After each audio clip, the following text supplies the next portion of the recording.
Ito ang Talk to the People.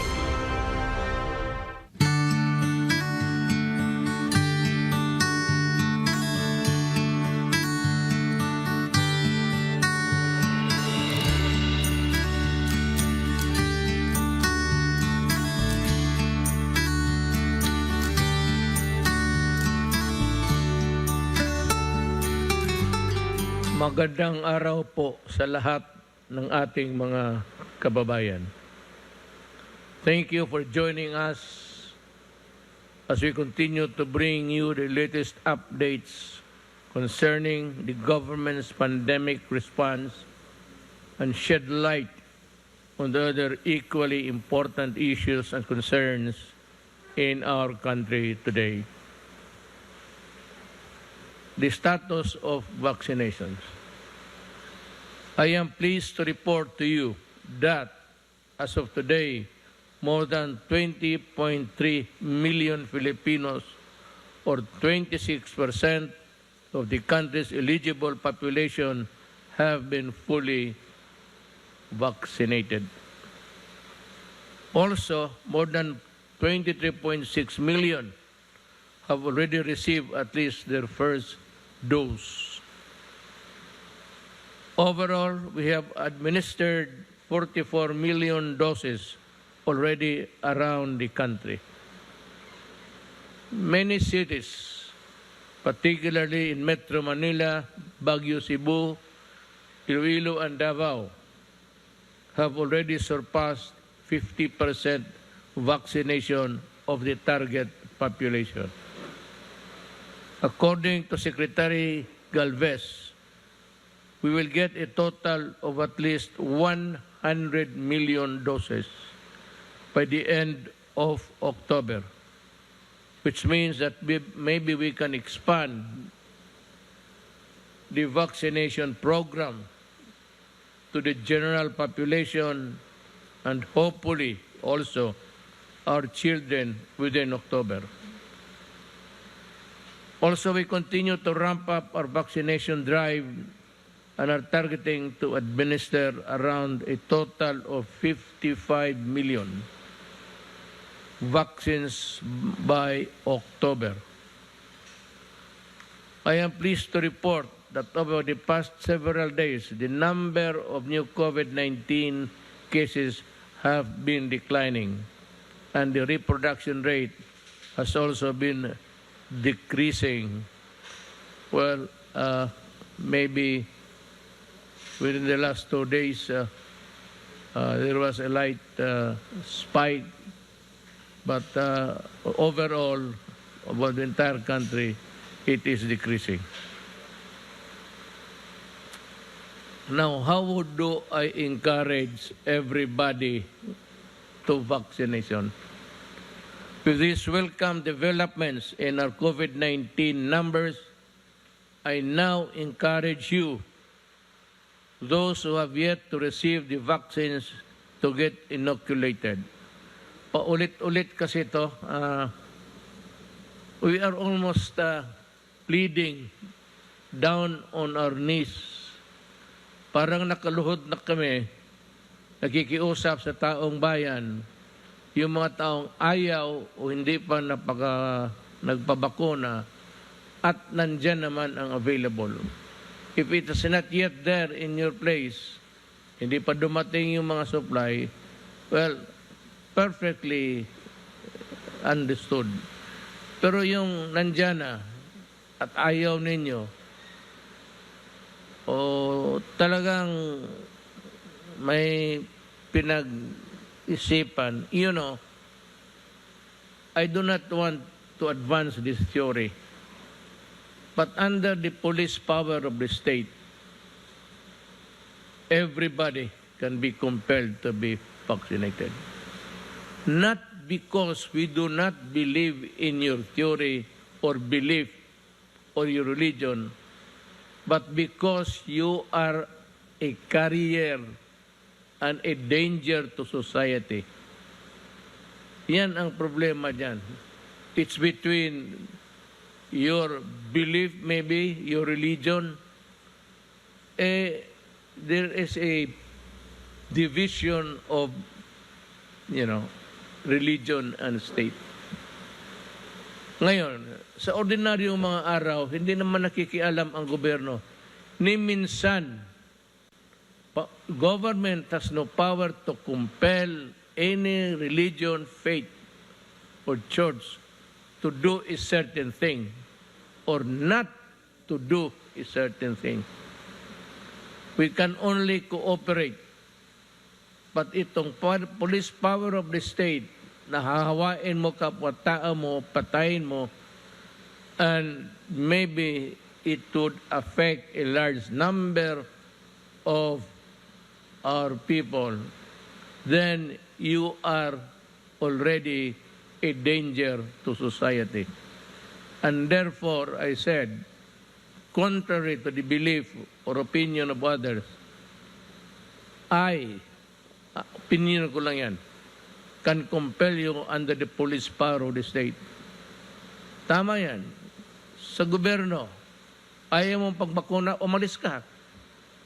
Go out of government. Why? Because when you are with government, you face people. People transact business, official, audiences, or visits. Kung ikaw ang career, sabihin na ang reliyon mo o ang ayaw ng aming paniwala o I just don't believe it. Well, I'm sorry. Yung ganon, it is completely irrelevant to us in government. Mabutit magkaintindihan tayo niyan.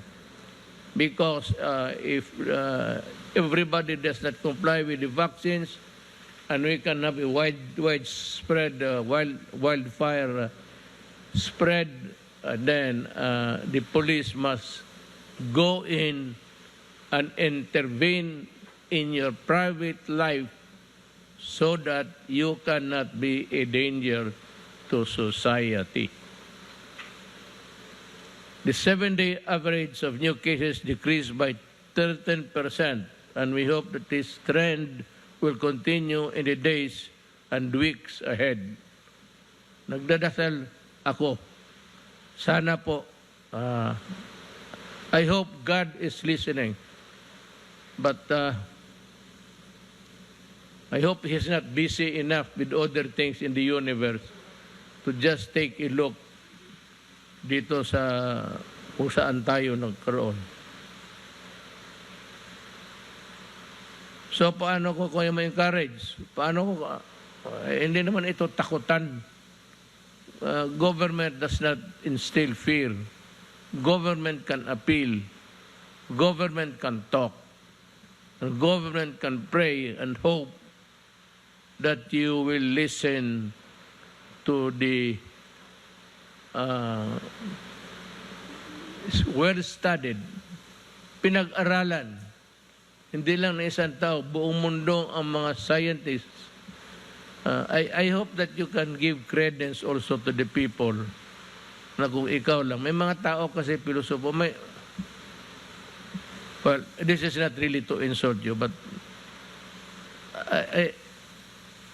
may nakinig ako minsan sa TV, may no offense intended.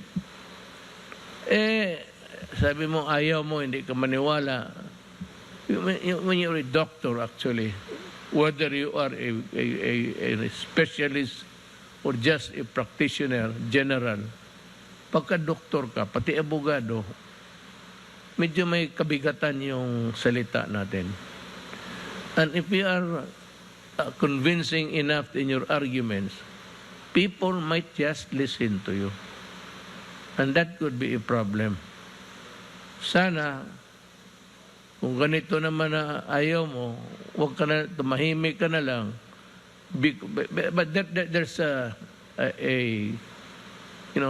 freedom of speech in our country. Hindi kami ano dyan.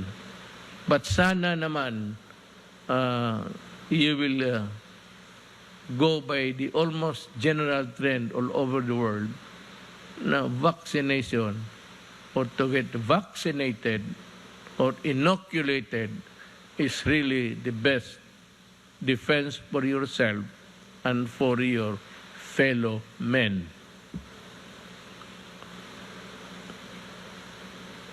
With these welcome developments in our COVID-19 numbers, and now encourage those who have yet to get their vaccines to get inoculated. In our best form of defense against the virus, along with the continued observance of health protocols and guidelines. Based on data gathered by the Philippine FDA, individuals who get infected with COVID-19 more than 14 days after the second dose were only 242 out of 13.8 million who have already been fully vaccinated with vaccine, which is 0.0017. Yung karamihan, well, yung karamihan, pag na-hospital walang vaccines, serious ka agad. You get, what? You are in the critical list because, well, pagka-critical ka, buksan yung bunganga mo, buksan lahat, then i-intubate ka. Yan ang mahirap yan. Intubation is not it's almost something like a last resort. Ganon ang mangyari sa iyo. So I ask our kababayans to please get vaccinated.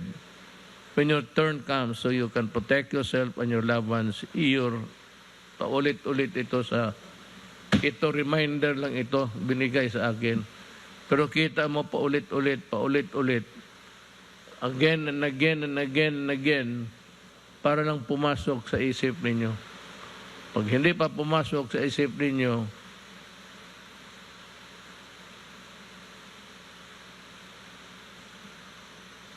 ito na naman, vaccination is also a step towards returning to normalcy so we can ease the restriction.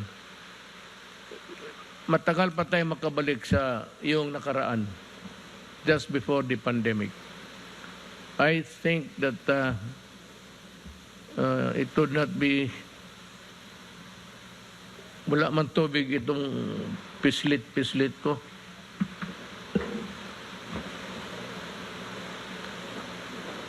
Uhaw siya. Where was I? We would not be able to return to the old norm. Mga ano pa siguro, 2 to 3 years. Pero pag ang mga tao, nandyan ang bakuna, magpabakuna na kaagad, at least ma-minimize na. And we can achieve the herd immunity, which is a long shot, but we can attain it with the help of the people. And if God helps us, we can have a steady supply of vaccines. The expiration of the shields. Pahiram nga ng shields na yung sa gobyerno. Ito.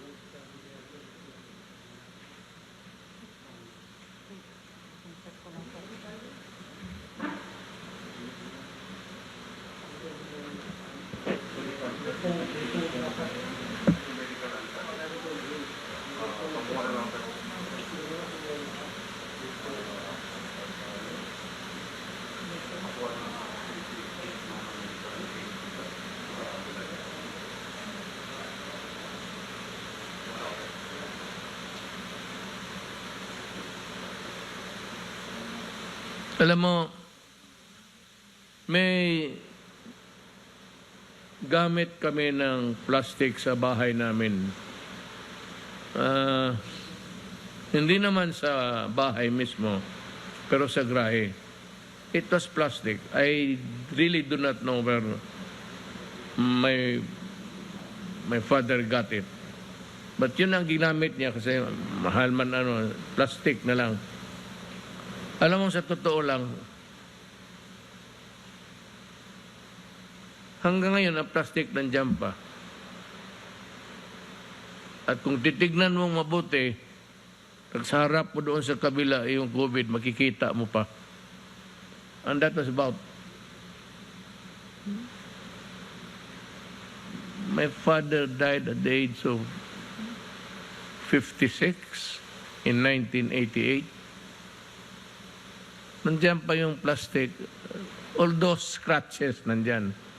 But after, siguro nakuha ng tatay ko mga 1992. Sa awa ng Diyos, yung plastic na yun, hindi medical grade yun. At hindi naman yung binili dahil sa pandemic. Expiration, mahirapan ako mag-ano ng medicina siguro. Pero itong makahiram lang ho ng plastic. Pare-pareho man lahat yan.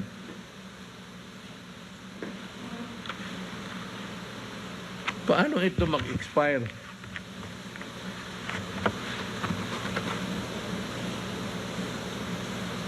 Unless abusuhin mo, itapon-tapon mo. Pero kung isuot mo lang at ilagay mo ng magandang pagkalagay, ganon, paano mag-expire yan? Well, mag-expire. But maybe in about, take about 10-15 years, ayan, mag-expire yan dahil sa scratches. Pag-alaga, hindi sa pag-alaga. Eh kung maalagaan mo lang yan, matagal yan. Talagang itong sila Gordon, obvious na wala nang ibang mahanap na pwedeng ibato ng issue against officials of the executive. Kaya ako, I am not bothered at all. Sabi ni Gordon na yayanig ako. Gordon, kung alam mo lang ang buhay ko, yours must be a gilded life kasi anak ka ng mayaman.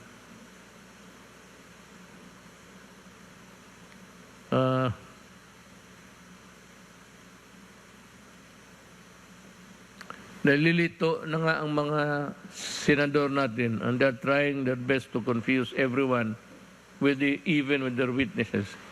He cannot differentiate the quality if he allegedly tampered with the certificate of production or the certificate of expiration. Kasi kung mayroong production, there must be also an expiration date. Kaya ng medisina. But it ain't that way sa plastic. Totoo lang. Baka ang ginagamit, nagagamit pa si Gordon ng plastic.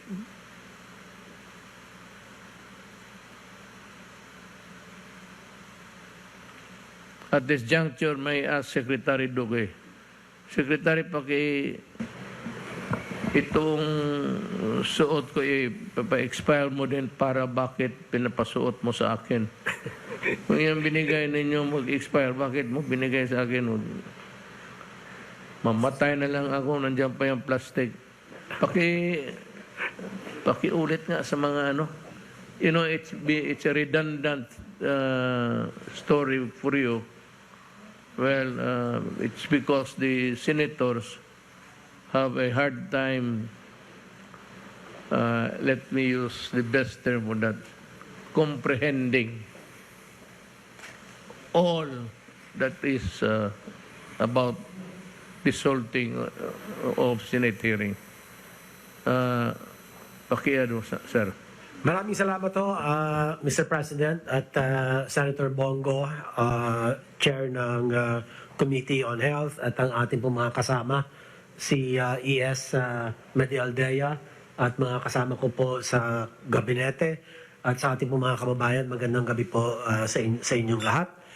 Yung pong face shield na pinag-uusapan po, ito po yung binili ng Department of Health mula po sa PSDBM na sila naman po ang nag-angkat o sila ang bumili mula doon po sa kumpanyang Pharmaly.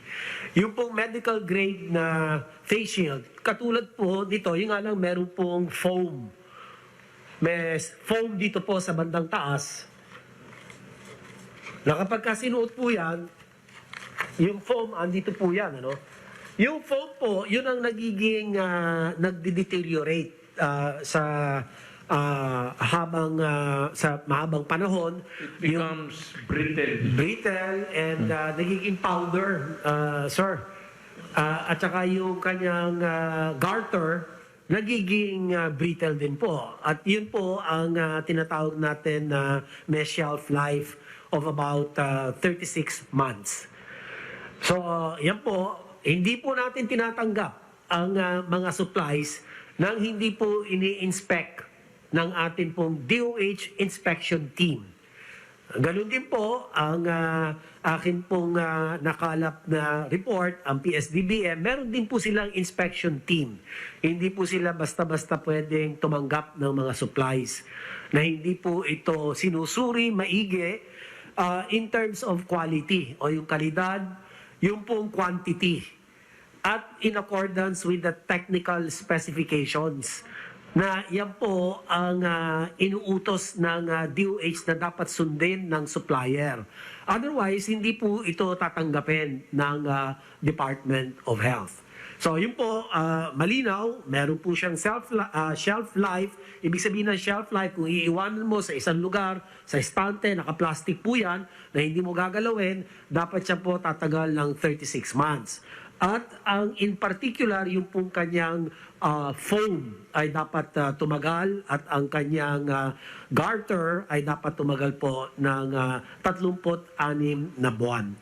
So, ang huli na lang po, Mr. President, yung patungkol po sa aligasyon ng tampering, lumabas po doon sa Senate hearing na talagang may pinakita, may ibinunyag, isinuwalat ang isang empleyado ng Pharmaly na tinamper daw po yung production date.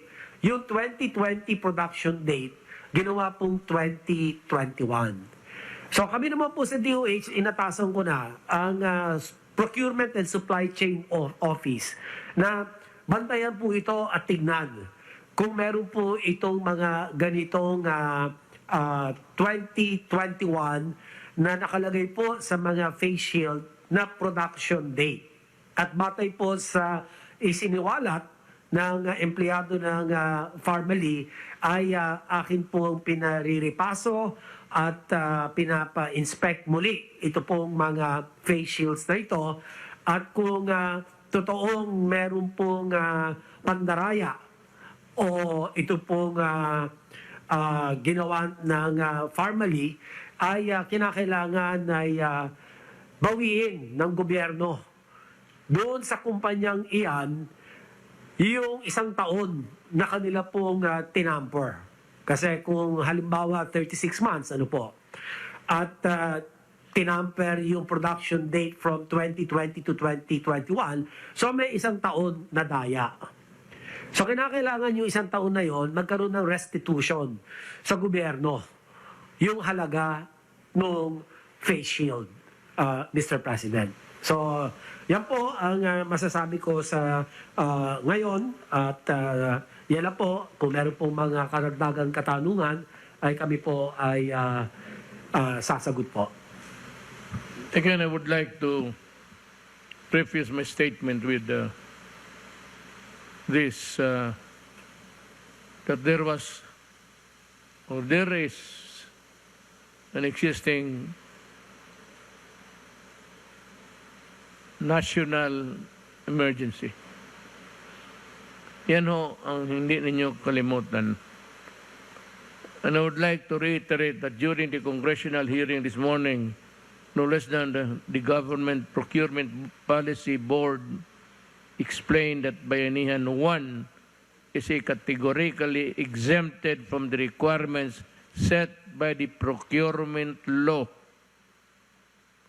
Kayong gumawa ng batas na yan, kindly read Bayanihan 1 again. It was clear all along that the procurement of goods under Bayanihan 1 would not require minimum capitalization, net financial contracting capacity, or a single largest completed contract. These are the things that you have been hammering in the Senate hearing. Alam mo, kung ganun lang pala, bakit hindi ninyo nilagay sa batas? Na despite of a pandemic raging, we have to set these conditions to safeguard whatever you want to happen with the supplies and the medical lahat na bilili ng gobyerno. Again, if only the members of Blue Ribbon Committee listen to the resource persons and to what has been said many times during the hearing, but they simply think they are infallible, like God. Merong isang tao lang dito sa universe na infallible, ang Diyos. So now you realize that you are not. The acts of desperation and poetic justice. I think it is high time to expose these people in the Senate who try so very hard to personify themselves as incorruptible and clean. Magandang abangan natin lahat ang baka maimbestiga para siya pa ang dapat maimbestigahan. Baka imbestigahan ngayon para siya pa ang makasuhan ng plunder. And I am referring to the so many cases that Gordon has to face. Maybe, I'm sure by this time, marami na nagsulat sa either ombudsman or, alam mo, ganito yan. Itong mga kaso mo, patay na ito. These cases were moribund. Alam mo, wala na, natutulog na ito. Yung ano mo, dito sa yung Subic Bay na 146 million. Ang iyo doon is about 80 something, 83. Attributed to you. So, ikaw, na-disallow yan. A new appeal, I think it has reached the Supreme Court and the COA was vindicated there. Ngayon, yung bayaran mo dapat disallowance ang tawag niyan kami sa mga gobyerno. Yan ang pagkaalam namin, pagkaalam ko, sa gobyerno man ako nagtatrabaho, ang disallowance is ibalik mo yung pera na hindi sa iyo. Natutulog ito, but sometime in 2016, the demand letter was sent to you to return the money. It has been ilan? How many years have passed? Ngayon, hindi mo pa nabayaran. Ang dapat niyan, the case is actually disallowance, ang tawag niyan sa COA. Pag hindi mo nabayaran within the period demanded of you, then it becomes your personal liability and the case go to the ombudsman for ang tawag niyan malversation. You malverse the money. I mean, there could be other nomenclature of that or disallowance. But to me, pag nag-disallow, tapos napuntayan sa ombudsman, kasi doon talaga dapat mapuntayan, that is malversation to me, in my book. Sila pala ang perfect example if we discuss the difference between a red flag and observation and what has been fully audited and disallowed. Yung fully audited, yung sa na-flag ka, pero itong sa pagka may mali, disallowance. Ulitin ko, it has been years since yung notice of disallowance issued by the COA over misuse of funds by the Subic Bay Metropolitan Authority during Gordon's time as chairman, which amounts to 140 pala. Sabi ko, correct me if I'm wrong, it's at 146. It's 140 million pesos, and up to now, hindi mo pa rin ibinalik yung 86 million pesos of which is attributable to Gordon. So sana yung pera. Mr. Gordon, you are appearing all white because you have painted everybody black there. So, ikaw na yung lumabas na puti. What now? Please answer me. Anong nangyari dito sa kaso mo? Hindi mo binayaran. It's a malverse money. It's the people's money that you have used. So where is the money? Or what happened to the money? Binigay mo ba sa ano, o nirigalo mo sa ano, o ginamit mo sa kampanya?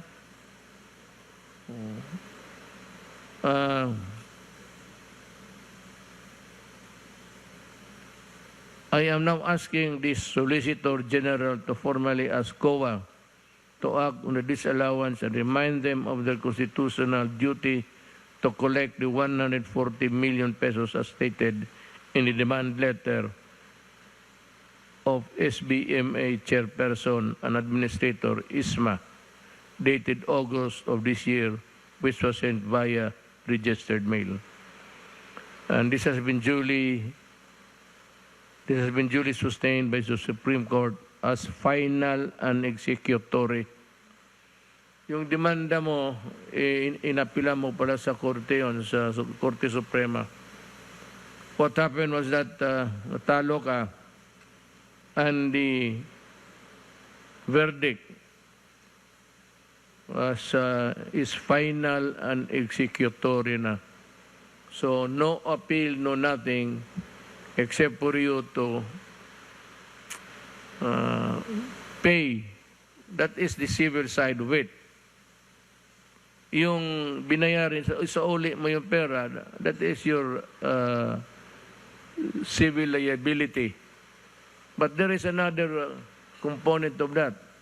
The civil liability and your criminal liability.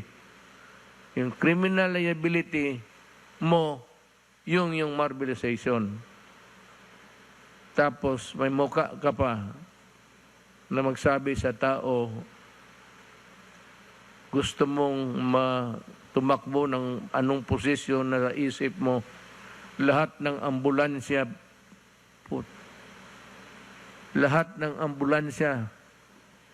ng Red Cross nakaplastada yung muka mo. Ako hindi naman sa Mr. Gordon, you can ask anybody in Davao. Kung meron ako niyan, may tao magsabi meron ako niyan, mag-resign ako pagka-presidente bukas. Yan ang delikadesa. Mr. Gordon, yan ang classic case of delicadeza.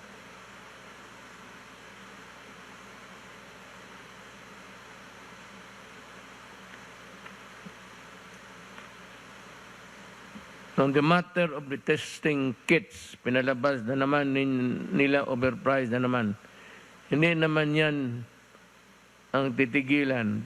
Pero I know that you can answer this considering the situation, capacity.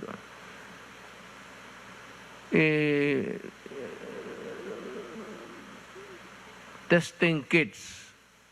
Well, I think the Director General sa FDA can help us solve the problem.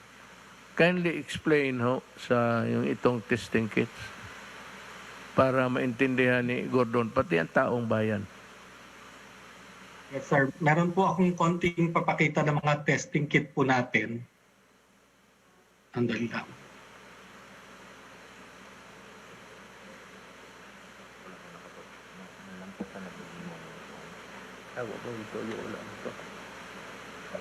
Yes, sir.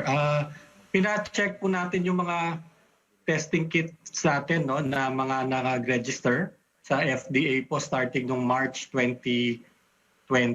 Yun po kasing una na nag-register. At ito po yung mga kits na mga pinaka-common na binibili po at ginagamit. Ito pong nucleic acid test ng Shanghai Gene Diagnostics. Yun pong shelf life talaga nila dahil nga mga bagong kits ito, 6 months lamang.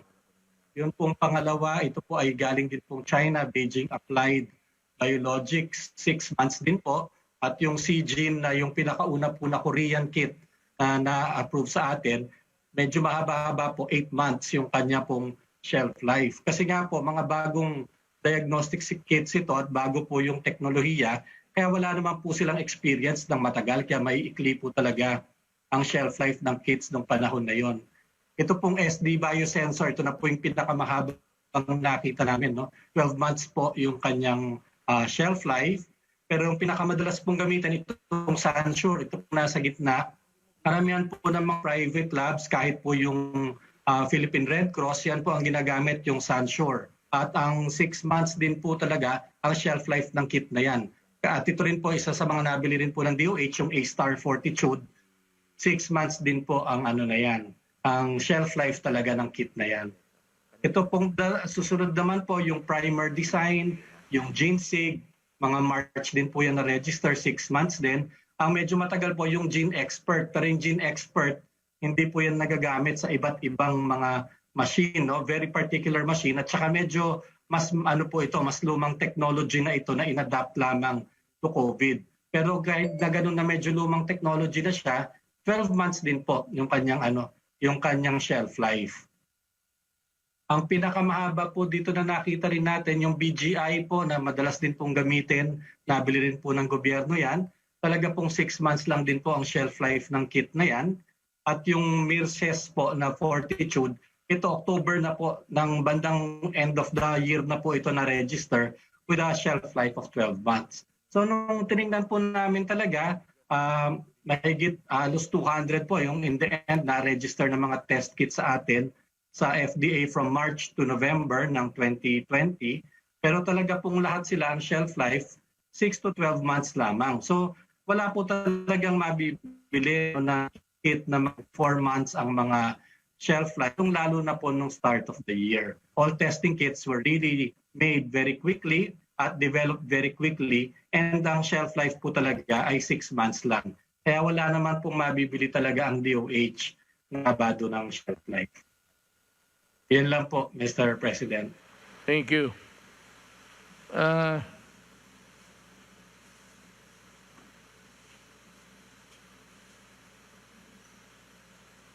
Itong may isa pa akong resource person na gusto kong lumabas.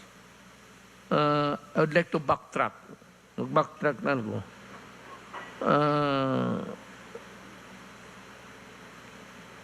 Yung sabi ng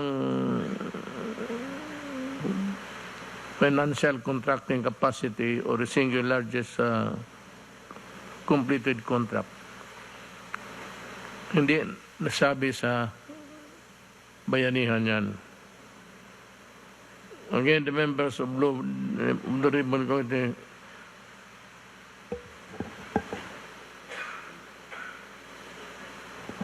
COVID na ako. Hindi kasi nag-face hindi mag-mask. Pati lahat yan sa panel, magka-COVID yan. Just to drive home the point, kasi yung witness nila nawala, yung nawala, yung auditor nag-testify, testigos yun ni Gordon. Siya ata yung kanyang initiative to invite as a resource person yung isang auditor. Pero witness niya when he was asked sa lower house in a hearing of the same subject matter. Kung nandyan yung si kay Congressman Marcoleta, nandiyan kayo.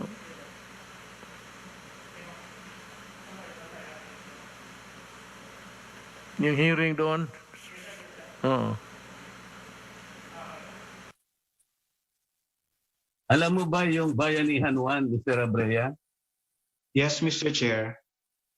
Nung ba sa Bayanihan 1, nire-require na kailangan yung supplier, tanungin mo kung saan nang galing ang kanyang pera?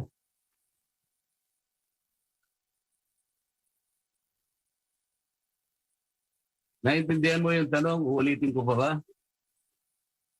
Kung alam mo yung Bayanihan 1, nire-require ba ng Bayanihan 1 na yung supplier, bago siya makapag-supply, kinakailangan mataas ang kanyang capitalization o kaya kailangan i-prove niya sa'yo kung saan nang galing ang kanyang capitalization? Nire-require ba yun ng Bayanihan 1? Mr. Chair, kasama po siya sa basic due diligence, Mr. Chair. Hindi mo sinasagot ang tanong ko eh.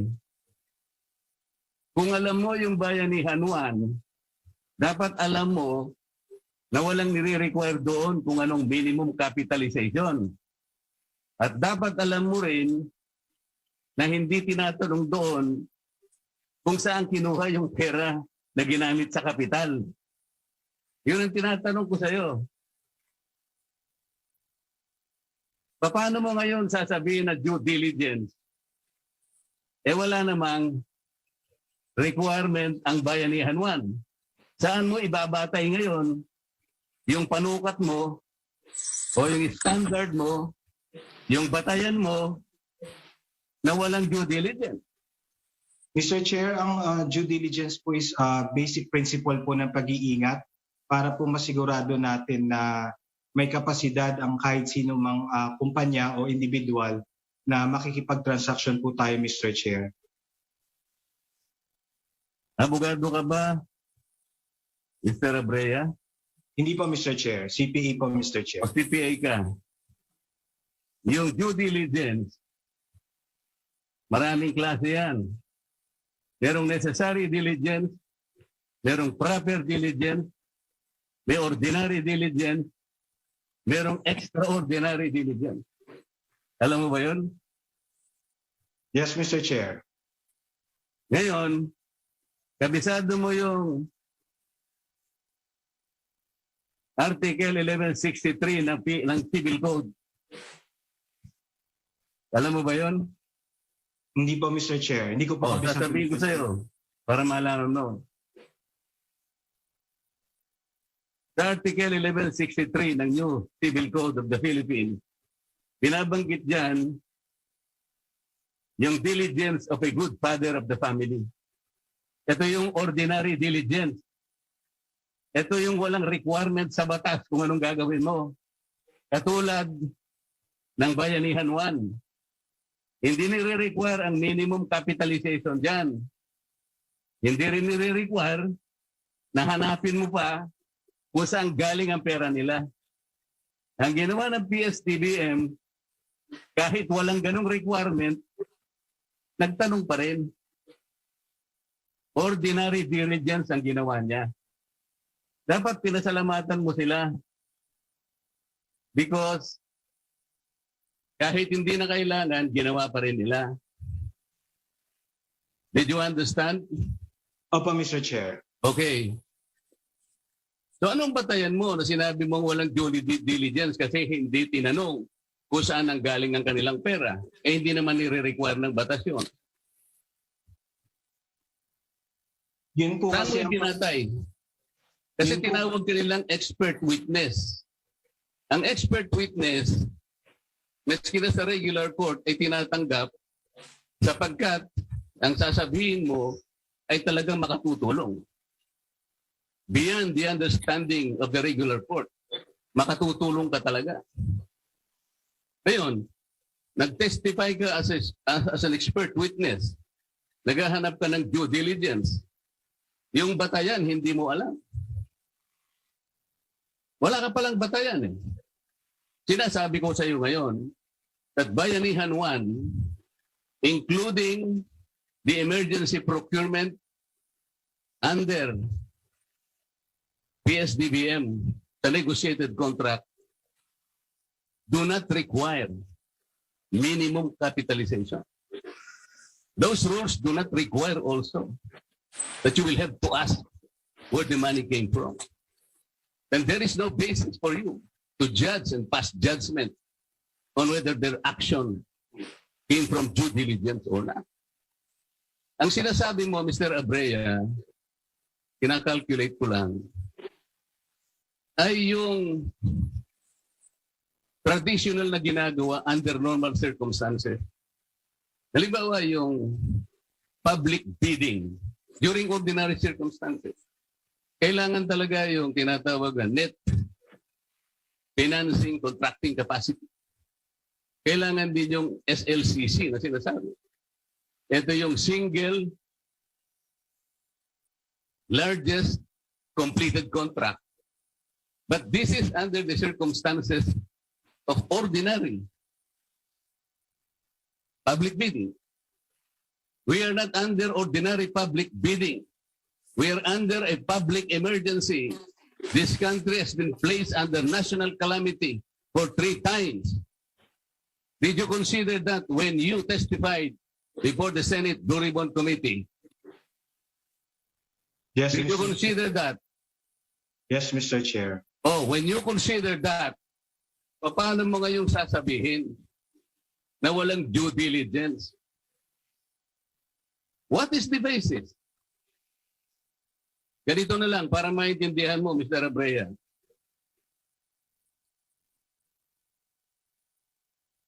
May kaanak ka na may sakit.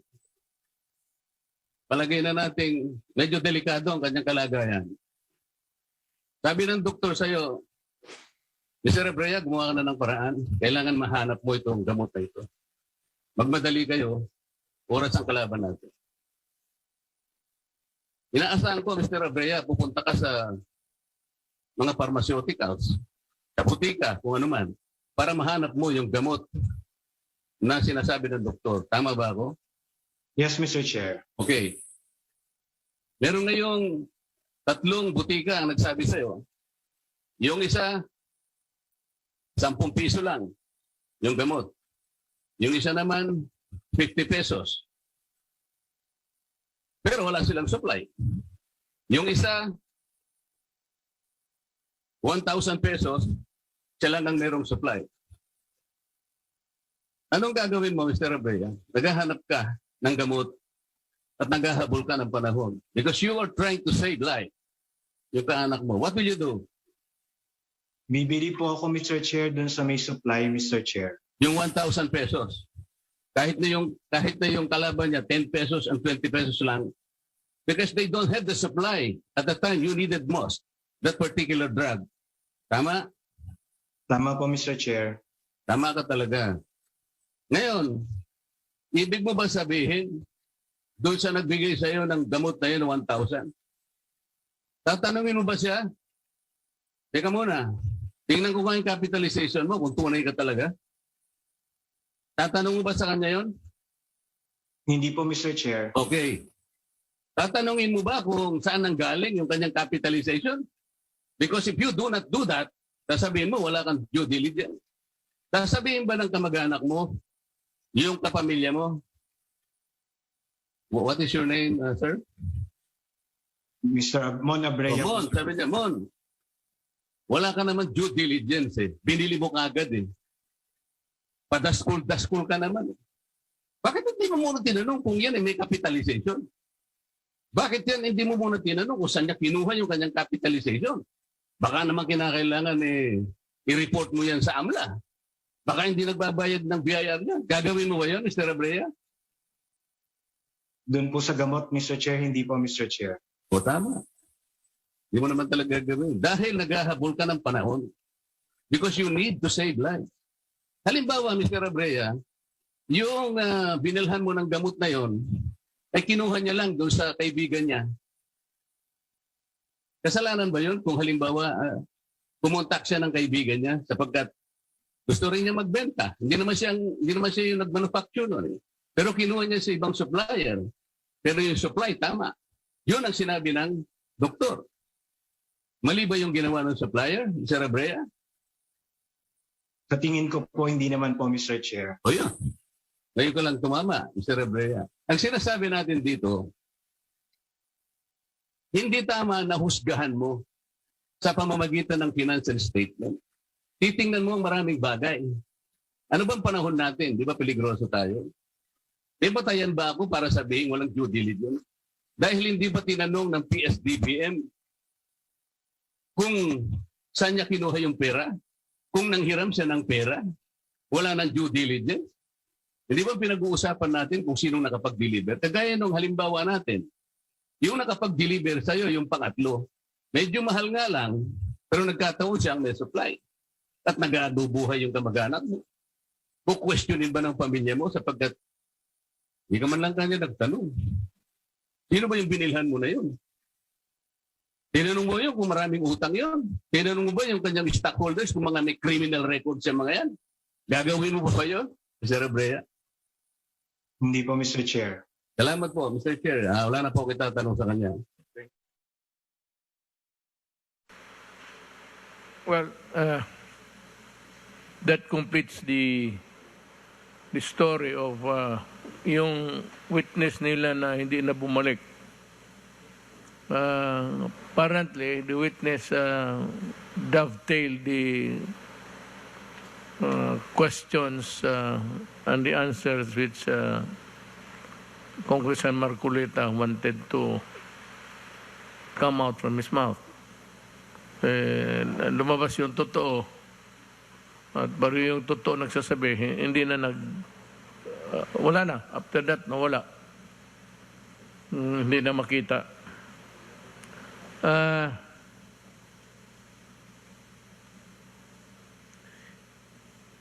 Sir, tanongin na si Secretary Duque. Yung investigation ba ng PRC, yung false negative, false positive nila, may resulta ba? Kasi hindi natin malaman ilan sa nagpa-swab test sa Red Cross na naging false positive, so that we can approximate how many eventually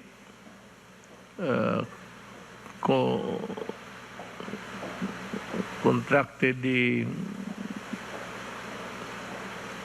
disease because of the false finding. Do you have a copy of this investigation being conducted by the PRC, or were you given at least a rundown of what's happening there? Well, Mr. President, yung pong preliminary report po sa akin ay yung sa PRC Logistics and Training Center sa Subic. Ito po yung sumuri ng mga nasopharyngeal swab. Ito po sa throat at saka sa may ilong. Yung 49 out of 49, lumalabas po na nag-positive. So 100%, lahat. No exception, lahat nag-positive. That was a result that was released on September 3, 2020. So ang ginawa po nung mga nagkaroon ng positive test results sa PRC, sa Logistic and Training Center sa Subic, nagduda po sila. So pumunta ngayon sila sa Medical City Clark Laboratory. At doon po, September 6, nagpa-swab ulit sila, nasopharyngeal and oropharyngeal swab. At lumalabas, out of the 49, 5 po ang nag-positive lamang. So 10% lang po compared sa 100% sa kabila. Ngayon po, kasalukuyan ay iniimbestigahan po ng Research Institute for Tropical Medicine at meron po silang report na lalabas pa lang, makukumpleto ang kanilang investigation, Mr. President, by October 8. So antayin lang po natin dahil medyo masalimuot po yung proseso ng kanila pong investigation. Dahil kinakailangan po rito, highly technical po ang proseso. At 4 po ang mga hakbang na kanila pong ginagawa. Yung number 1, yung pagriripaso po ng mga laboratory records nung pong mga ginawang testing ng PRC at sinisiguro po nila kung tama yung testing protocol, kung nasunod ho ba talaga yung proseso. Pangalawa po ay yung pagriripaso ng tinatawag na case investigation reports. Dito po ay biniverifika yung exposure, yung symptoms, at mga iba pa po mga relevant clinical and epidemiological information. At pangatlo po, meron tinatawag na remote verification. Dito nililipaso naman po yung mga prosesong isinasagawa ng mga laboratorio at yung pong mga measures or procedures, no?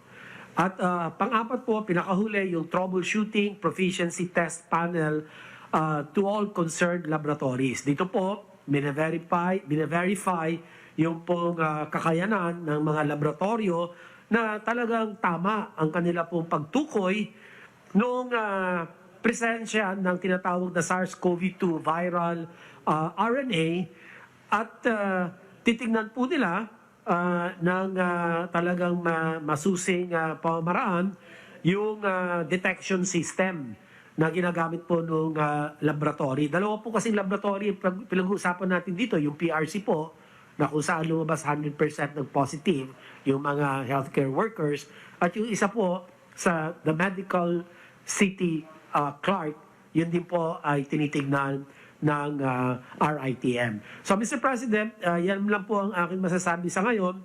Kinakailangan po by October 8, lalabas po ang resulta ng investigation at akin pong ibabahagi sa inyo. Salamat po. Salamat, Secretary Duque.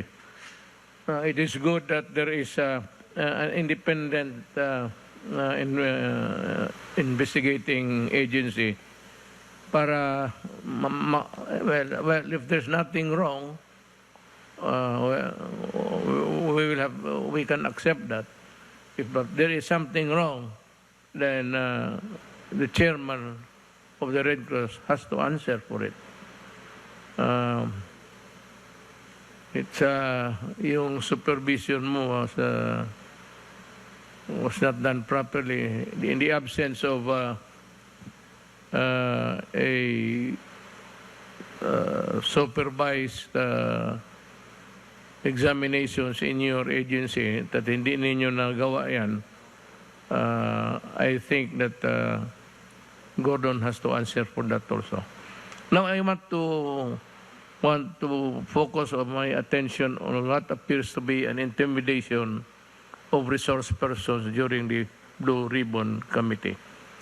Dahil ba hindi ninyo nakuha ang sagot na gusto ninyong marinig sa isang resource person, inikulong ninyo at gusto pa ninyong ipalipat na sa Pasay City Jail. Nandoon na nga ngayon.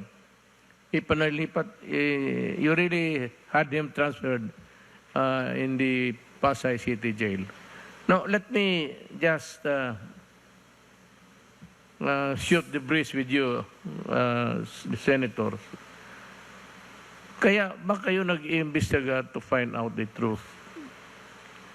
So, because if the truth is already there with you, what's the use of looking for an answer in an investigation? Magtatanong kayo. Kung ayaw ninyo yung sagot, magagalit kayo.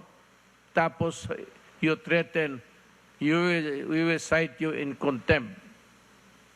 And we can detain you forever. Is that how a civilized Congress works?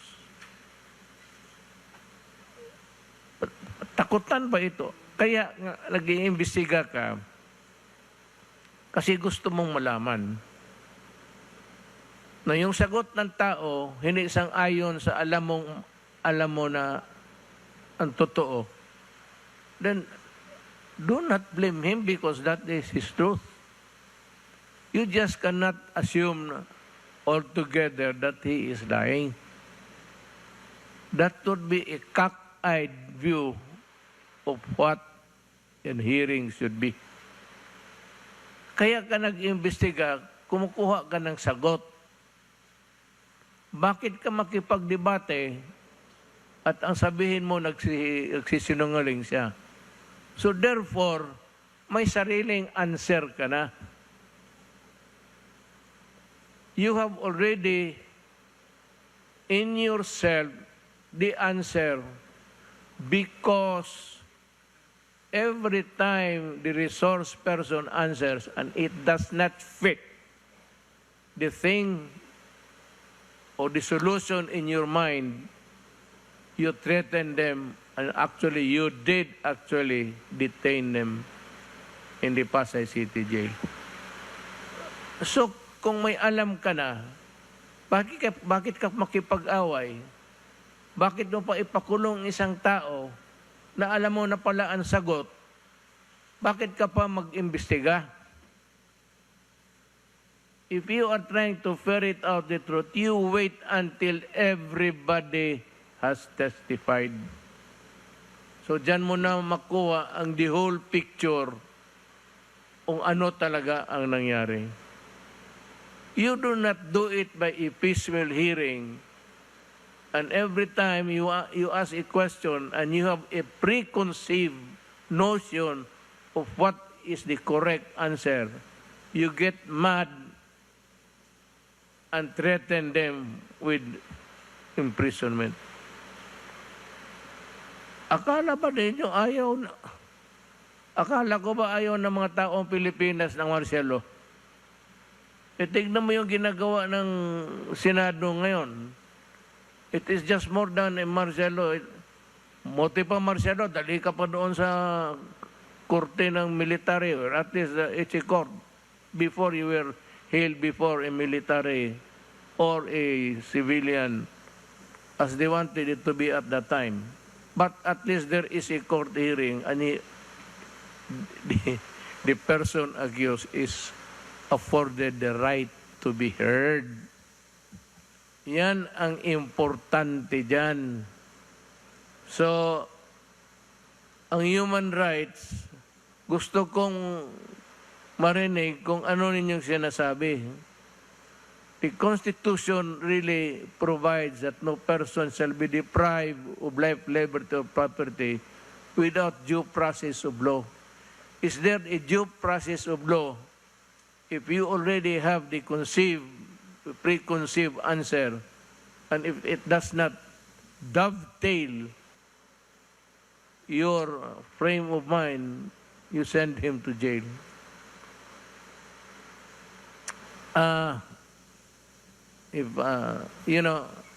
Just piece of advice. I think sino yung tao na sabi ko nga, durugin na ninyo yung Parmalin, durugin na ninyo. Pero not at the expense of the constitutional rights of whoever is testifying there. Hindi ko ninidepensa, nagsasalita na ako bilang abogado kasi nakikita ko dito sa briefer ko, kinulong na ninyo. So what's the use of hearing kung may alam ka na pala na Mr. Gordon, you're a lawyer, do not try to be a lawyer and not a despot. You are not the king of Congress. Please do it for the sake of you, your family, and for the country. So, bago ako magtapos, marami na akong nadaldal.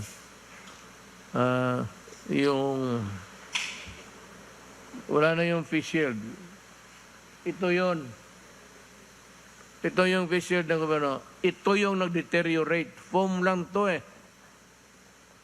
And of course, yung garter. Pero the garter has many over time, maging maluwang yan. So you transfer there's a button there. Ilipat mo naman dito para higpit uli. Over time, pag maubos itong butas, isang butas na lang naiwan, bumili ka na lang ng garter, talian mo lang at iganon mo sa likod mo, tapos, ito lang ang deteriorate. Because, as I said, this is brittle. Yan ang misteryo ng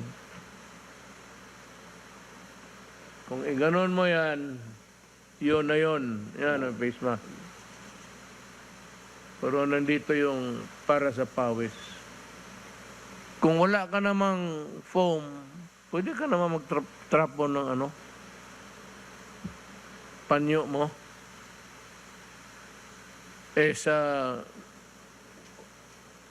Nakita ko sa sine sa operating room, ang pahid ng pawis ng surgeon yung nagtatrabaho, yung nurse. Ito lang ang Actually, ang mag-ano niyan, yung foam, marami kang makitang foam ngayon. Guntingin mo lang. Nag-ilagay mo ng paste, yun na yun. If that is really what you're talking about the product, how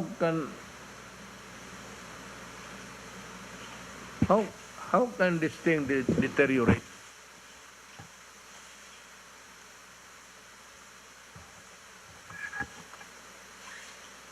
Improper handling of abuse in the use of the masisira talaga. Kung meron itong ilagay mo lang yan dyan.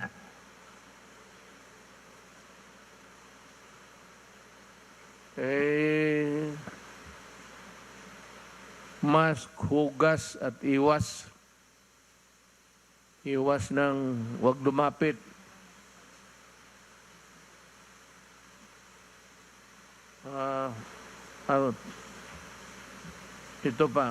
Ito para kay Gordon lang rin. May I ask the senators if it is true that the Hillmarks, H-I-L-M-A-R-C,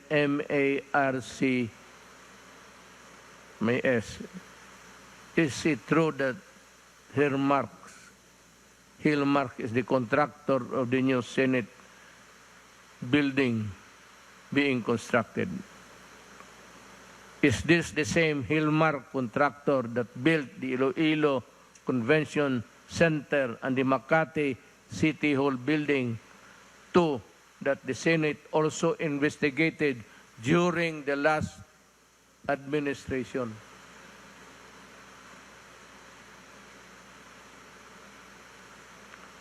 Ah, gusto ko rin malaman na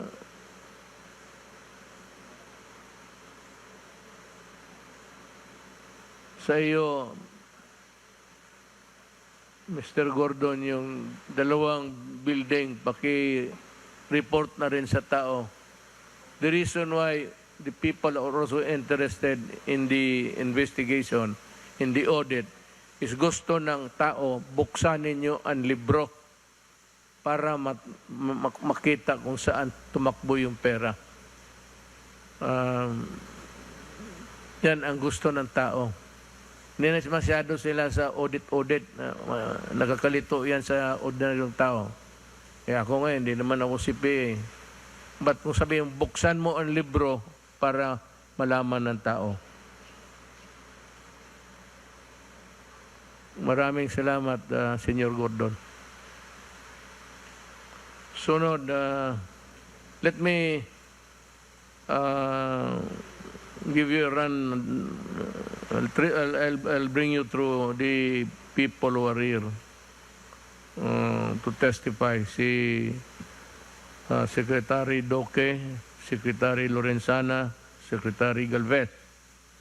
Then we have Secretary Roque, we have Secretary Nograles, we have Chairman Abalos, Secretary Panelo, then tapos na nag-testify na si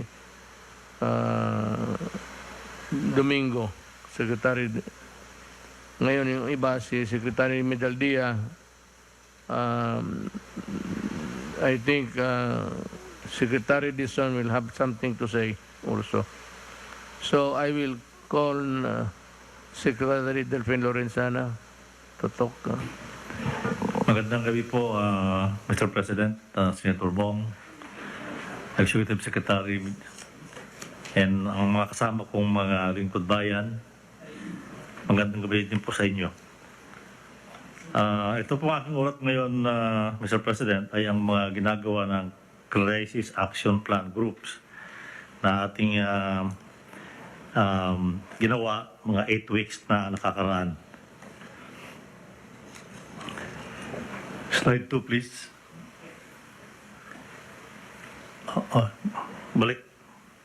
Balik.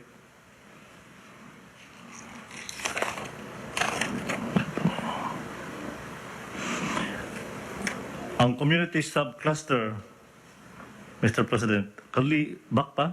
Ulit? One more?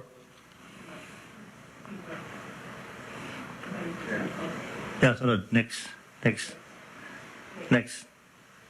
Okay, ang community subcluster ng Mr. President ay nakapagpatupad ng alert level system sa NCR at granular lockdown sa 2,221 houses, 8 commercial establishments at paaralan, 27 residential establishment at buildings, 34 streets, 13 villages o subdivisions, 19 blocks at 14 settlements. Nagpatuloy sa pag-hire ng mga contact tracers sa buong bansa na kasalukuyang nasa 127,326 katao. Next slide, please. Napabilis ng pagsasagawa ng contact tracing mula 26,245 noong nakaraang linggo, tumaas sa 29,250. Ang suspect at probable cases ang na-trace, na-assess at na-isolate sa loob ng 24 oras. Samantala, 16,908 naman ang confirmed cases na agarang na-trace at na-isolate para sa kabuuang bilang na 132,358. Napahusan ang ating testing capacity kung saan mula 19,382 19,382,245 nakaraang linggo ay tumaas sa 19,532,516 ang kabuuang bilang ng mga individual na na-test mula noong nakaraang taon. Next slide please. Nakapagdagdag ng mga COVID-19 dedicated beds para tugunan ang patuloy na pagdami ng mga COVID-19 cases Sa kasalukuyan, meron ng mahigit na 150,000 na kama para sa mga pasyente sa 9,106 pasilidad sa buong bansa. Mula 34% noong nakaraang linggo, bumaba ang occupancy rate sa 32.78%. Nakapagtatag ng COVID Task Force sa 81 provinces, 146 cities at 1,484 municipalities. Nakapagtatag ng isolation units sa 81 provinces, 144 cities at 1,451 municipalities. Nakapag-organisa ng mga health information centers sa 78 probinsya, 144 na syudad at 1,463 municipalidad. Next slide, please. At mahigpit na pinatupad ang minimum public health standards. Sa kabila nito, nakakalungkot na may karagdagang 262,391 na kaso ng paglabag sa linggong ito para sa kabuuang bilang na 2,350,438. 114,247 naman ang mga naharang sa checkpoints para sa kabuuang bilang na 142,991, habang 1,379 ang unauthorized persons outside residence o UPORs para sa 18,136 kabuuang bilang nito. Nagpalabas din ang DSWD ng Memorandum Circular No. 11 ukol sa guidelines on the provision of family food packs in support of affected families due to declaration of granular lockdowns bilang pagkahanda sakaling palawigin pa ang pagdeklara ng granular lockdown. Next slide, please. Ilang magandang balita naman, Mr. President, mula sa ating health facility subclusters. Bumaba ang ating healthcare utilization rate mula sa 71% noong nakaraang linggo sa 68% ngayong linggo. 1% ang naibaba sa ICU beds at 3% naman sa ward beds, subalit tumaas ng 1% ang mga nagamit na isolated beds. Nakapagdagdag ng mga licensed hospital beds sa nakalaan para sa COVID-19 mula 38.5% sa 38.57% o napakaliit lang po, 0.07% kayong linggo increase. Mula 4,349 naging 4,426 ang bilang ng ICU beds. Samantalang mula 21,000 tumaas sa 21,208 ang bilang ng isolation beds at mula naman sa 15,814 ay 16,000 na ngayon ang ward beds. Next slide, please. Napag-alamang 67% o 67% sa ICU at 84% sa mga intubated patient ang hindi pa nabakunahan. Kaya naman patuloy tayong nananawagan sa ating mga kababayan na magpabakuna laban sa COVID-19 upang maiwasan ang pagkakahawa o pagdanas ng malalang sintomas nito sa maaaring humantong sa pagkamatay.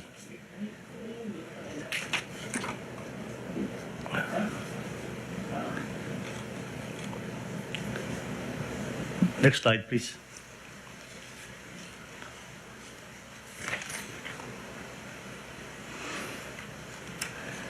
Patuloy nating titiyak na may kasapat na healthcare professionals na kumakalinga sa mga COVID-19 patients mula 9,363 o 91.88% ay nasa 9,672 na or 94.84% ang na-hire sa kasalukuyan.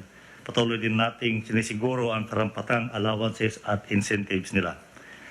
Pagtitiyak ng karagdagang 325 million na pondo para sa mga DOH hospitals sa buong bansa para sa gamot, PPEs, medical supplies, pasweldo at benepisyo sa mga health workers at iba pang kailangan. Pagpapalabas ng mga sumusunod na patakaran ukol sa paggamit ng medical oxygen DOH Memorandum Number 2021-0357 on the revised contingency plan to secure enough oxygen supplies in hospitals during a COVID-19 surge. DOH Administrative Order Number 2021-0042 on COVID-19 surge response plan for health facilities.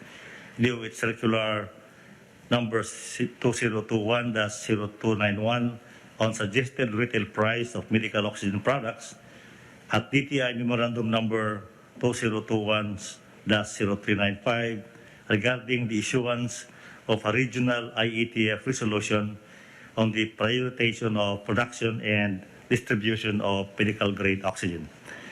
Nagsagawa rin ng planning workshop noong September 17 ang DTI para maibsan ang kakulangan sa supply ng medical oxygen. Next slide please.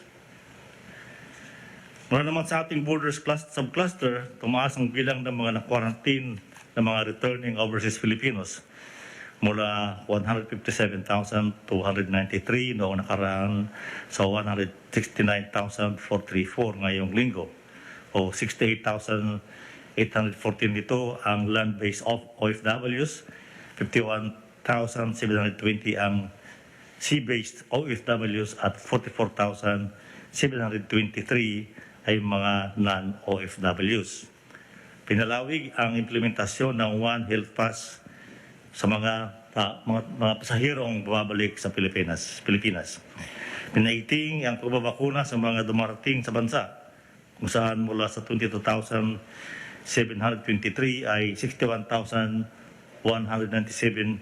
na ang kabuuang bilang na bakunahan na. Nakapag-assist sa 6,82 nating kababayang nakabalik sa bansa, nalulan ng 26 bayanihan flights. Nakapagdagdag ng quarantine rooms para sa mga balikbayan. Nasa 11,710 na ang kabuuang bilang ng mga ito sa NCR, Clark, Cebu, Davao at Subic Bay na may occupancy rate na 45.58%. Mayroon ding mga 912 isolated rooms para sa mga balikbayan na may occupancy rate ngayong 70.5%. Nakatayo ay nakatulong sa mga 12,458 seafarers.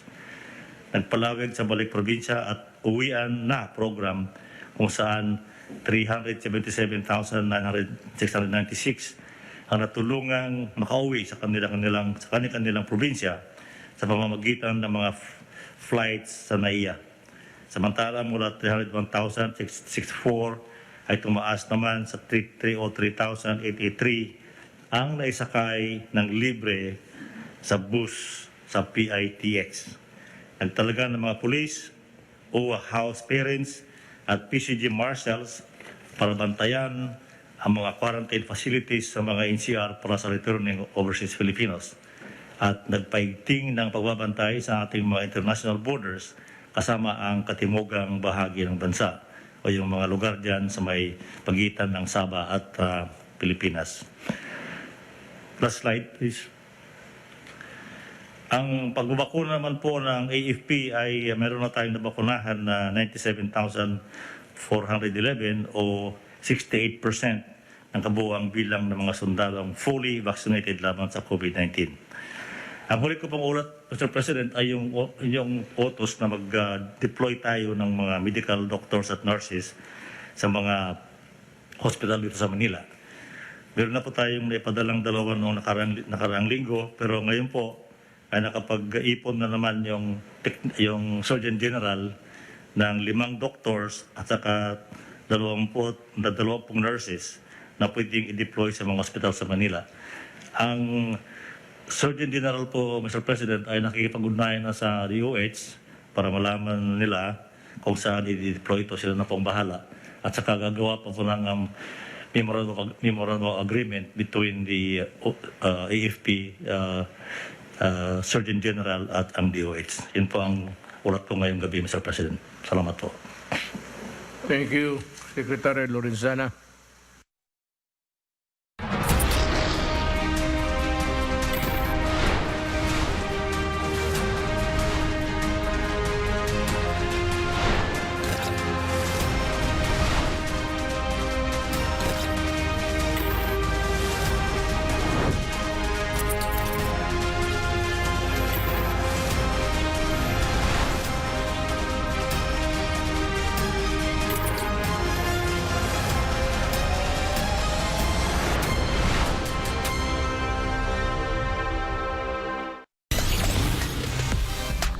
Okay, good evening to all our Lotto players. For those who missed our draws for today, September 27, 2021, I will be doing a recap of our winning numbers. Starting off with the results of our 2 p.m. draw. For the 2D Lotto, we have 19 and 22 in exact order. For our 3D Lotto, we have 7, 8, and 1 in exact order. And the results of our 5 p.m. draw for the 2D Lotto, we have 16 and 4 in exact order. For our 3D Lotto, the numbers are 3, 8, and 4 in exact order. And finally, the results of our 9 p.m. draw for the 2D Lotto winning numbers, we have 29 and 2 in exact order. For our 3D Lotto, the numbers are 7, 3, and 3 in exact order. And for our 4D Lotto, the winning combination is 3, 4, 3, and 3 in exact order. Okay, para naman po sa ating Mega Lotto 645, in any order, we have the numbers 45, 35, 3, 8, 44, and 7 with the jackpot price of 50,728,791 pesos and 20 centavos, net of the agent's price commission. And for the Grand Lotto 655, in any order, we have 14, 46, 5, 22,